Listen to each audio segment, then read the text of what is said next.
அரசியின் கொட்டாவி தெனாலி ராமன் கதைகள். திருமலாம்பாள் என்ற அம்மையார் கிருஷ்ண தேவராயர் துணைவியருள் ஒருவர். அவர் அடிக்கடி கொட்டாவி விட்டுக்கொண்டே இருப்பார். அது பழக்கமாகி விட்டது. ஆனால் அரசருக்கோ அது பிடிக்கவில்லை. அன்றிரவு அரசர் ஆசையோடு நெருங்கிச் சென்ற போதும் அவள் கொட்டாவி விட்டுக் கொண்டே இருந்தாள். அப்போது அவள் முகத்தை பார்க்கவே மன்னருக்கு பிடிக்கவில்லை. அன்றிலிருந்து அவளிருக்கும் பக்கம் செல்வதையே மன்னர் தவிர்த்து வந்தார். அம்மையாருக்கு இது மிகுந்த வேதனையைத் தந்தது. மிகவும் வருத்தத்துடன் இருந்த அம்மையாரை பார்த்த தெனாலிராமன் என்ன நடந்தது என்று விசாரித்தார். அம்மையாரோ, நான் கொட்டாவி விடுவது பிடிக்காமல் மன்னர் எனது இருப்பிடத்திற்கு வருவதையே நிறுத்திவிட்டார். எனக்கு என்ன செய்வதென்றே தெரியவில்லை என்று வருந்தினாள். தெனாலிராமன் இப்பிரச்சனையை தீர்ப்பதாக அம்மையாருக்கு வாக்கு கொடுத்துச் சென்றான்.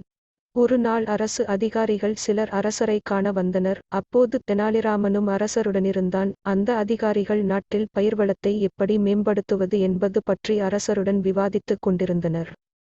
தெனாலி ராமனோ அவர்களது பேச்சினுள் புகுந்து, பயிர் நன்றாக வளர வேண்டுமானால் யாரும் கொட்டாவி விடக்கூடாது என்றான். மன்னரும் மற்றவர்களும் தெனாலிராமனை வினோதமாக பார்த்தனர். தெனாலிராமனோ விடாமல், விவசாயம் செய்பவர்கள் யாரும் வாழ்நாள் முழுவதும் கொட்டாவி விடவே கூடாது. அப்போது தான் பயிர் நன்றாக வளரும் என்றான்.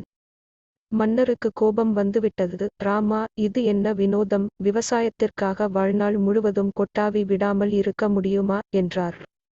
வேறென்ன மன்னா, உங்கள் முன்னால் கொட்டாவி விடும்போது உங்களுக்கு கோபம் வருவதைப் போல பயிர்கள் முன்னால் கொட்டாவி விட்டால் பயிர்கள் கோபித்துக் கொள்ளாதா? கேவலம் கொட்டாவியால் ஒருவர் வாழ்க்கை நாசம் ஆக வேண்டுமா என்று கூறிவிட்டு மன்னரை ஓரக்கண்ணால் பார்த்தார் தெனாலி ராமன்.